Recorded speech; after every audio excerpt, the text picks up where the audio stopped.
just the preseason. You know that. They're going like, oh, this is a terrible dig. Look at Bo Nix. He threw 3 TDs in his preseason game. Those you know that. To those people, I would call them uneducated. That's what I would say. I would call them uneducated. Look right at that camera, tell you would be uneducated. Yeah, I understand it's live simulation and it's live game and you're gaining experience. But, I'm sorry, this fast food mentality that we have as a society towards sports and athletes it has got to stop. But it won't. It won't. No, listen, I understand that I'm spitting into the wind here when I'm talking about some of these things. But on top of it, too, I'll just speak for myself then. I am willing to let JJ McCarthy make mistakes in practice and in preseason games. And I'm willing to wait a year, maybe even 2, to see if he really is the goods for this team moving forward. There is no way McCarthy and Kwesi would be gone if he sits on the bench for 2 years. Well, I understand. There is no way that they would have that much of a leash on life. No, the Wilfs would not stand for How that. old If we is had he? Sam Darnold for 2 years, what do you do in year 2? Darnold's only here on a 1-year, $10 million How old is he? deal. 20? JJ McCarthy? JJ McCarthy, 21? I'll check it out for you. 20 or 21. He's either 20 or 21 years old. His body's not even physically mature yet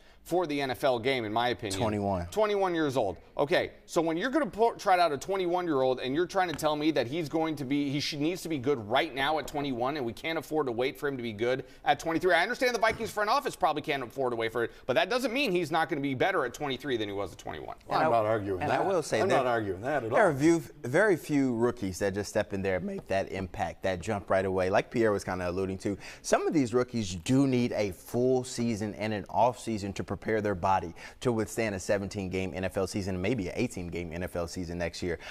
Like you said, he's a little small, he's a little frail, gets banged up maybe just a little bit. He didn't have to take many hits at Michigan. Let's be real. Like, he had one of the best offensive lines in college football, best running backs, best wide receivers, best head coach. Now you get here, the Vikings offensive line is good, but they're not the best. So you're talking about Kirk Cousins was the most hit quarterback a couple of years ago, towards Achilles last year. Are you going to put him out there like that? No, I think you want to just be patient. You don't want to hurt him before he gets a chance to get going. All right, well, we'll see. I don't think the fan base will sit there. The patience is. Fans are never patient. If you're listening to your fans, then you're going to be losing every year. They're not GMs. 60 years to try to win a Super Bowl. What's another year?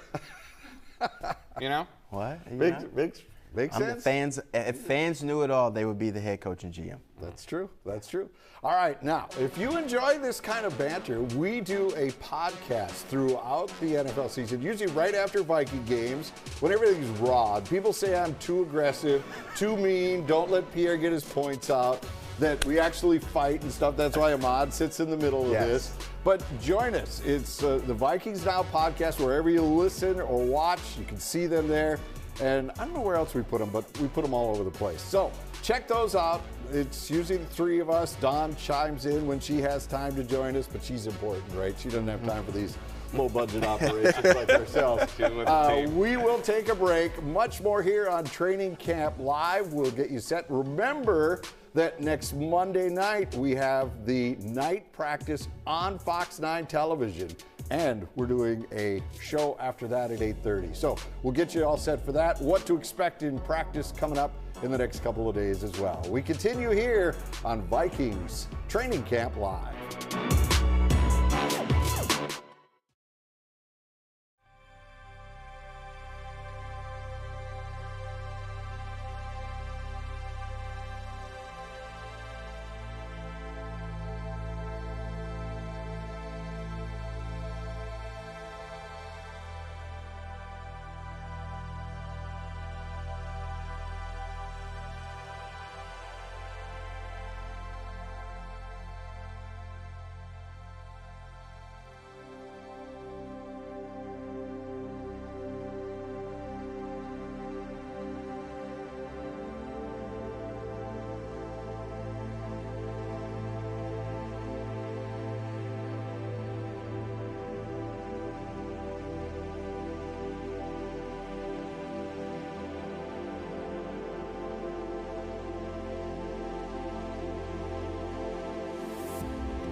Welcome back to Vikings Training Camp Live. Jim Rich with Pierre Nugent, Ahmad Hicks.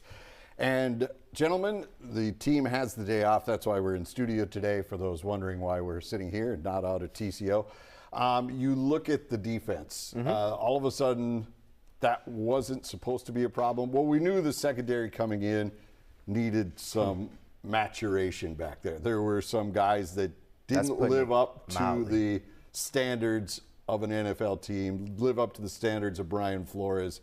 But a lot of people felt that, okay, another training camp with Brian in charge, that these guys could learn, and the way he pressures and schemes things, that they could cover for their lack of talent perhaps back there. But now injuries have really jumped up. We've gone over the guys that aren't here. Let's talk about the guys that are here. And are you comfortable right now, Ahmad, with the group that he has assembled, the free agents? They've hauled in 4 people already. I mean, that's one nice thing about Kwesi. He doesn't say, oh, you guys will work it out, we'll get to it, we'll see how it plays out first. No, it's boom, get this guy. No, you don't like that one? Here's another one. Here's another. I'll just keep sending them your way till you tell me what you like. I was speaking to someone on the Vikings team yesterday, a player, and I was asking him about the defense. He was a member of the defense, and I was like, tell me why this defense is going to be good. He said, Brian Flores. I said, okay, I need a little bit more. Why is this defense going to be good? He said, Blake Cashman, Andrew Van Ginkel, Jonathan Grenard, Dallas Turner, Ivan Pace Jr. He was like Harrison Hitman Smith and Josh Metellus. He was like, just those alone. And then one guy we're probably not even talking about, Jonah Williams. This guy came over from the Los Angeles Rams, and he used to make a name for himself alongside the NFL's best interior defensive lineman, Aaron Donald. He's a guy who just, I don't know if you guys saw the social media clip of him going one-on-one with Ed Ingram yesterday, but he flat out pancaked him, and Ed Ingram was supposed to be pancaking him. So Jonah Williams is a guy I'm excited about on this interior defensive line, along with Jerry Tillery. Last season, we talked a lot about how Harrison Phillips did not have a lot of help, especially after the departure of Dalvin Tomlinson.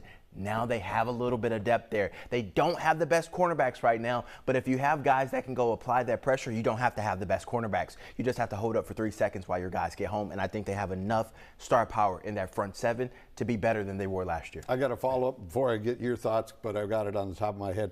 Okay, a lot of these are replacements. Like Daniil Hunter left, so we put Grenard there. You lose, who was the middle linebacker last year, the veteran guy? Jordan Hicks. Yeah, Jordan Hicks. You replace him with Cashman. Right? So are these just replacements, or do you think these are upgrades? These are upgrades, younger players, faster players. We all love the Jordan Hicks and you love the Eric Kendricks in years past, but they were older veterans. They had lost a step. Now you go get younger, aggressive, faster players that can keep up with this day and age, because the game is changing. I mean, these kids are coming out the room running 4.40s and stuff like that. So you have to be a physical specimen, and the younger you are, the better you are in this sport. The older you are, I'm sorry, you're wise, you're a veteran, you're skilled, but you're just not able to keep up with the young bucks. It's kind of like sports anchors.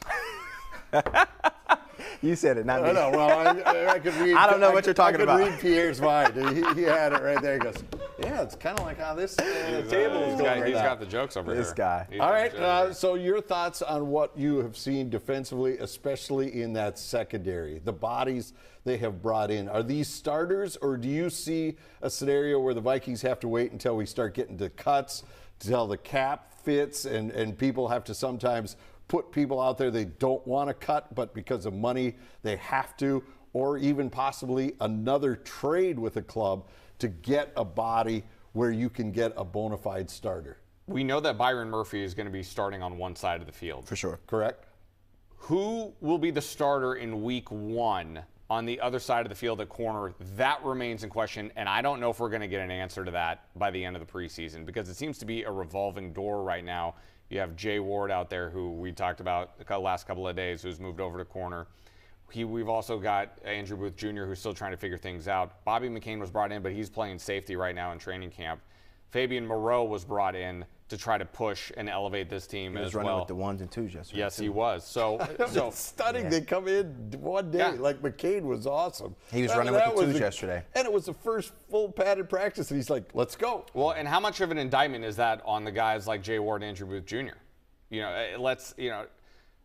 It's tough for me to see a veteran come in. And these are guys that you drafted. You have a plan for. You're trying to bring them along. And yet, at the drop of a hat, when an injury occurs, you go inside a veteran, and that veteran takes his spot almost right away. That makes me kind of think, is this? Are you trying to light a fire into these young guys? Or are you trying to tell them, you know what, you're just not good enough? That's I don't know where we're at in terms of the opposite corner just yet. Right. But it's not looking great for some of these young guys because we're still waiting for them to figure it out. And going into year 3, like Andrew Booth Jr., we're still waiting. Still waiting. It'll be interesting before you jump in. It'll be interesting. We saw Spielman's track record with his draft picks. He did not take lightly that he drafted someone. That carried a lot of weight. That bought them time. That bought them years to develop. It'll be interesting to see how Kwesi looks at this, like Lewis Seen. What's going to happen there? He's nicked up right now, so he hasn't been on the field. Probably going to be cut. So, but that's that's admitting a mistake, right? And a lot of GMs don't want to say that, oof, boy, I kind of whiffed here. Well, you don't have to admit it. Everyone else will tell you that you made that mistake. But if you're going to fail fast. That's what I would tell you. And I think if healthy, Shaq Griffin is the opposing starting corner outside of Byron Murphy. And I think then the other question is, all right, who's going to be that third corner? Is it going to be a Caleb Evans? Because I don't think Andrew Booth, I don't think he's in the running for that spot right now. He's not. I think it'll be in question of like Fabian Moreau, or you got a Caleb Evans looking at that third corner spot. Then you got Shaq Griffin and Byron Murphy. I think that's going to be your lineup unless Jay Ward can impress during the preseason, and then he kind of sneaks his way into that conversation. But I just don't think Andrew Booth Jr. is in a position right now to go get one of those first or second depth chart spots. Although he said he's battling, he's going to work hard, but I just think as of right now, if you had to look at the way things are going, it's a Caleb Evans job to lose as far as that third cornerback spot, but it is Shaq Griffin and Byron Murphy that will be the starters, at least, at the beginning of the season, because those guys are getting paid, and when you get paid, you start in the NFL. All right, we've got much more to dive into. Even though the Vikings are off, we are not. We'll continue after this quick break here on Vikings Training Camp Live.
Welcome back to Vikings Training Camp Live. And remember, we also do a podcast throughout the year called Vikings Now, usually right after Vikings games. The three of us, Don Mitchell, jump in, get in the podcast studio. So look for that where you follow podcasts. Are we doing one after pre-games? Or, preseason games? What's the verdict? Have you guys talked to your agents yet? I'll be in Japan, so I probably am going to be out for those last two. Zoom in. Wow. Yeah, actually, it'll be the next day. I will promise I won't tell you what happens on that day, so you'll be surprised when you wake up the next day. So I'll do whatever our bosses tell us to do. There you go. That is the answer. Very good. All right, the Vikings going with a rookie kicker.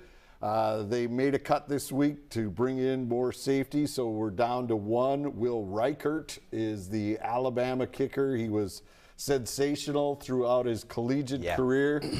Any concerns? No. For either of you with this But well-legged young man? 2 days ago, I saw him miss back-to-back 50-plus yard field goals.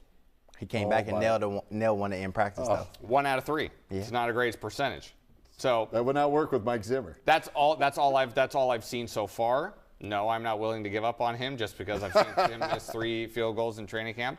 We'll see how he does in a live game. That's really where I want to see it. But I'm just pointing it out that the 3 field goals we saw him kick a couple of days ago, he missed back-to-back 50-yard-plus field goals. He did follow up with a made 50-yard field goal, but 1 out of 3 ain't good. I watched him on the backfields before he got thrust into that action. He was nailing all his kicks, not every single one, but he was pretty accurate. I mean, in college, he had, an 83% extra point rate. Oh, no, field goal, converted field goals, and then he only missed 2 extra points in his 5 years of kicking with Alabama. He's the NCAA's all-time leading scorer and point scorer as a kicker. So just let that sink in. I think he had a lot of clutch moments at Alabama. Like, he took that program from where they were always, kick sixes and missing field goals to go win this game to where they had some security at that position. Nick Saban felt very comfortable with him. I think Kevin O'Connell, Kwesi Adolfo-Mensah will feel comfortable with him as well. He's a guy that's kind of thrived under pressure. Only had a couple of big missed kicks in big games, 2, I think, in 5 years. That's pretty good. Yeah, no, it was 2 the other day. It was practice. Kickers missing practice all the time. I want to see it in the game. I know they went down. Can he tackle, though? Well. Because under this new kickoff rule, you watched XFL. Yeah, I sure did. You loved it. This and guy. those kickers actually were a key in the coverage. Maybe not making the tackle, but they got to get involved. There is going to be a lot more live action on the kick return because I believe the percentage was, especially last year, was over 70% of the kickoffs went, for a touchback last year. That is not going to be the case this year because if you kick the ball out of the back of the end zone, teams are going to start from their own 30. You got to land that kick in the landing zone, which is in between the 20 and the goal line. And yes, you're going to see a lot more live action on the returns. It's going to be a much more exciting play. And the return team, I think, has a little bit of an advantage there because the kicker can't even cross the 50 until the ball is live.